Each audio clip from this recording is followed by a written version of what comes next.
السلام عليكم حبايبنا متابعينا الخياط ابو احمد. يا ربي صحه وسعاده وانكم تكونون.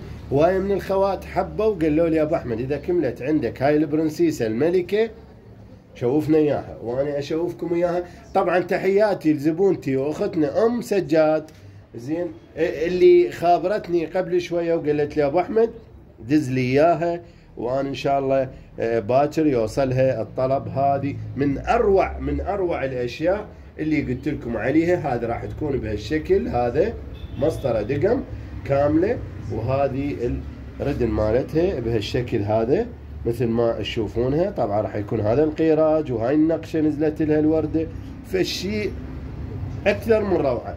انا احب هاي الاشياء اللي تكون مدنفشه او 3D بارزه، راح تكون انيقه. وهذا شوفوا لي اياه اللولو اللي كله، ومع ذلك اكو طش هنا بلمعه، فالشيء خيالي. هوايه من الخوات نصحتهم على هذا القيراج، قلت لهم يطلع لنا شغل حلو، يطلع لنا فد اشياء اكثر من روعه. طبعا الصدر مالها راح يكون بهالشكل هذا مربع.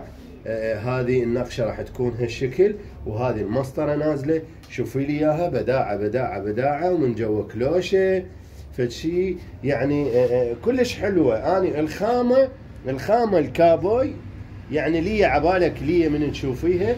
هذه عندك مجلس قرايه مناسبه عزومه خاصه تلبس ولا اروع. راح تكونين بيها مميزه، راح تكونين بيها من الانيقات الموجودين يعني بالعزومه. اذا اختنا مسجات صارت بعد قسمتها هذه. لو تشوفين شغلنا احنا بعد شوي هم زحمه نحكي عن نظافه ونحكي ونقول وكذا، لانه الناس كلها عرفت، كلها اوفرات، كلها كوي درجه اولى. يعني نهتم بادق التفاصيل باهم الاشياء. شوفي لي اياها انت من تلبسين، يعني كفتك اوفر ومكويه، ماكو ما تقبل غلط عندك، حتى نختار لك الدقم من ارقى المناشئ اللي هي تكون 3D وتكون بارزه عندك. اذا هذه هي البرنسيسه اللي البارحه شفناها طبعا مثل ما تشوفون، وهذا شغل الردن مالتها. تحياتنا لكم حبايبنا متابعينا، حبينا مجرد انه تشوفونها وتكونون على درايه بها. اخوكم الخياط ابو احمد، انتظروا ان شاء الله عندنا موديلات جديده راح تكون بعد اروع ان شاء الله من هذه الفصالات. في امان الله.